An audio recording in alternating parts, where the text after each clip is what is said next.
Hello. నేను మీ యొక్క doctor Vaggu Anand Kumar. నేను ముఖ్యంగా కిమ్స్ హాస్పిటల్ సికింద్రాబాద్లో కన్సల్టెంట్ డెర్మటాలజిస్ట్ మరియు హెయిర్ ట్రాన్స్ప్లాంటేషన్ సర్జన్. అదేవిధంగా నా క్లినిక్ వచ్చేసి వర్కత్పురలో ఉంది.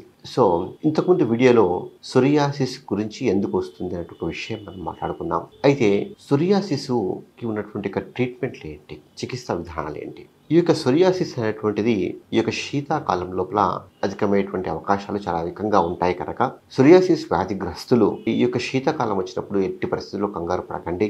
ఫస్ట్ మీరు మాయిశ్చరైజర్ని మాత్రం ఆల్ ఓవర్ ద బాడీ ఉన్న ప్రదేశాల్లో లేని ప్రదేశాల్లో మొత్తం కూడా అప్లై చేసుకోండి. సో మాయిశ్చరైజర్ అనేటువంటిది చాలా ఇంపార్టెంట్ ఈ యొక్క శీతాకాలం లోపల. దీంతో పాటు ఎట్టి పరిస్థితుల్లో మీరు స్ట్రెస్కు గురి కాకూడదు. ఎందుకంటే స్ట్రెస్ వలన ఈ యొక్క సొరియాసిస్ అధికమైనటువంటి అవకాశాలు ఉంటాయి.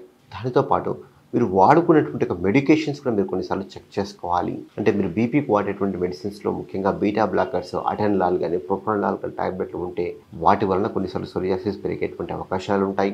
ఆస్పిరిన్ వాడుతూ ఉంటే ఆస్పిరిన్ వల్ల పెరిగేటువంటి అవకాశాలు ఉంటాయి.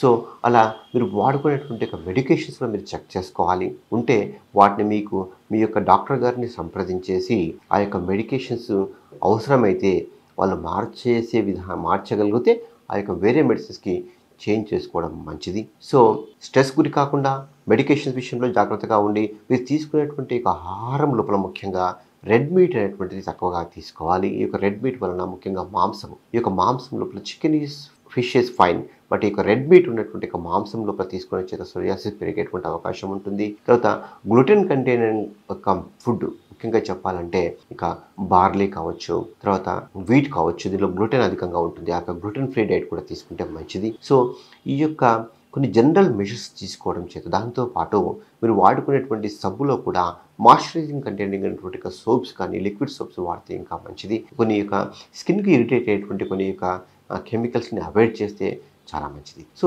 ఈ యొక్క జనరల్ మెజర్స్తో పాటు ఒకవేళ సొరియాసిస్ కంట్రోల్ కాకుండా ఇంకా అధికమవుతే అప్పుడు మేము ఈ యొక్క సొరియాసిస్ ట్రీట్మెంట్ని క్లుప్తంగా 3 రకాలుగా విభజించుకోవచ్చు.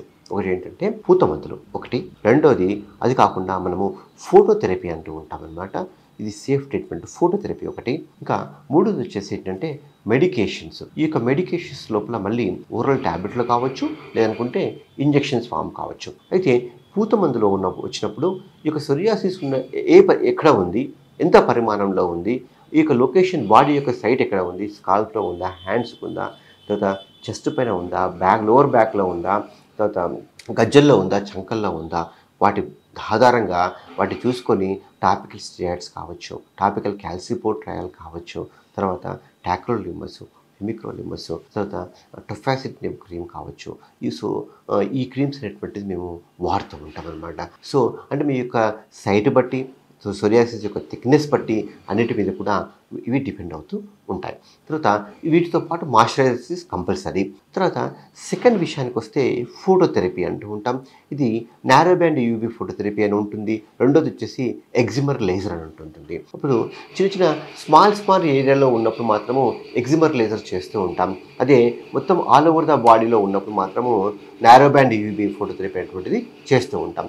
సో ఈ యొక్క నారో బ్యాండ్ యూవీ కానీ ఎగ్జిమర్ లేజర్ కానీ రెండు కూడా ఇవి అల్ట్రావైలెట్ బీ రేస్ అనేటువంటివి ఉంటాయన్నమాట. అరౌండ్ 311 నానోమీటర్ వేవ్ లెంత్లో ఉన్నప్పుడు ఆ రేసు మన స్కిన్లోకి వెళ్ళిపోయి ముఖ్యంగా అప్పర్ డెర్మిస్లో వెళ్ళేసి ఈ సొరియాసిస్లో కలిగించేటువంటి ఒక ఇన్ఫ్లమేషన్ మీద గురి కాబట్టి ఆ యొక్క ఇన్ఫ్లమేషన్ని తగ్గించడానికి ఈ యొక్క ఫోటోథెరపీలో ఉన్నటువంటి అల్ట్రావైలెట్ రేస్ అనేటువంటివి ఉపయోగపడుతూ ఉంటాయి. సో ఇది చాలా మంచి ట్రీట్మెంటు. కాకపోతే ఇది వారానికి 2 సార్లు రావాల్సి ఉంటుంది. అట్లా ఒక 2 నుంచి 3 నెలలు తీసుకోవాల్సినటువంటి అవసరం ఉంటుంది. తర్వాత ఇవి కాకుండా సపోజు క్రీమ్స్ కానీ ఫోటోథెరపీ కానీ రెస్పాన్స్ రాకపోతే అప్పుడు మనకు మెడికేషన్స్ ఉంటాయి. ఈ మెడికేషన్స్లో ట్యాబ్లెట్లో వచ్చేసి ముఖ్యంగా చెప్పుకోవాల్సినటువంటి ట్యాబ్లెట్ వచ్చేసి మిథోట్రెక్సెట్ కావచ్చు, సైక్లోస్పోరిన్ కావచ్చు, ఎసిట్రటిన్ కావచ్చు, అప్రమిలాస్ట్ కావచ్చు, టొఫాసిటినిబ్ ట్యాబ్లెట్ కావచ్చు. సో ఈ యొక్క ట్యాబ్లెట్లు వేటినైనా కూడా వాడచ్చు. ఇవి కూడా వాడే ముందు కొన్ని బ్లడ్ టెస్టులు చేయాల్సినటువంటి అవసరం ఉంటుంది.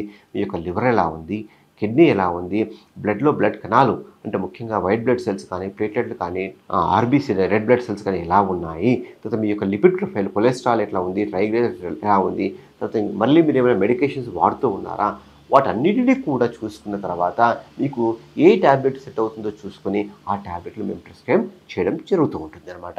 సో ఈ యొక్క మెడికేషన్స్ అని మీరు సొంతంగా స్వయంగా వాడుకునేటువంటి మెడిసిన్స్ మాత్రం కాదు. తర్వాత ఈ మెడిసిన్స్తో పాటు ఒకవేళ మీకు చాలా ఫాస్ట్గా రెస్పాన్స్ రావాలి, చాలా ఎక్స్టెన్సివ్ ఆల్ ఓవర్ ద బాడీలో సోరియాసిస్ ఉంది అనుకుంటే అప్పుడు కొన్ని ఇంజెక్షన్స్ ఉంటాయి. సో మీకు ఈవెంట్స్ ఉన్నాయి, మ్యారేజ్ ఉంది, తర్వాత మాకు షార్ట్ 1 మంత్లో రెస్పాన్స్ రావాలి అనుకుంటే మాత్రం లేటెస్ట్గా మనకు రకరకాల బయాలజికల్స్ ఇంజెక్షన్స్ అనేవి వచ్చాయి.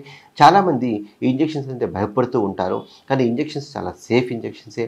కాస్ట్ మాత్రమే భయం గురి చేస్తుంది తప్ప దీనిలో మనకు ప్రజెంట్లీ మన యొక్క ఇండియన్ మార్కెట్ లోపల ఎట్నార్సెప్ట్ అనేటువంటి ఒక ఇంజెక్షను, అడాలిమ్యాబ్ అనేటువంటి ఒక ఇంజెక్షను, తర్వాత సెకుకునిమ్యాబ్ అనేటువంటి ఒక ఇంజెక్షను, తర్వాత ఇక్సేకిజిమ్యాబ్ అనేటువంటి ఒక ఇంజెక్షను, ఈ యొక్క ఇన్ఫ్లిక్సిమ్యాబ్ అనేటువంటి ఒక ఇంజెక్షను. సో ముఖ్యంగా చెప్పుకోవాలంటే ఈ యొక్క 5 ఇంజెక్షన్స్ అవైలబుల్లో ఉన్నాయి. తర్వాత ఈ యొక్క ఇంజెక్షన్స్ కూడా ఇంజెక్షన్స్ తీసుకునే ముందు కూడా కొన్ని బ్లడ్ టెస్టులు చేసుకోవాలి. ఆ టెస్టులు నార్మల్గా ఉన్న తర్వాత ఈ యొక్క ఇంజెక్షన్స్ తీసుకోవడం జరుగుతూ ఉంటుంది.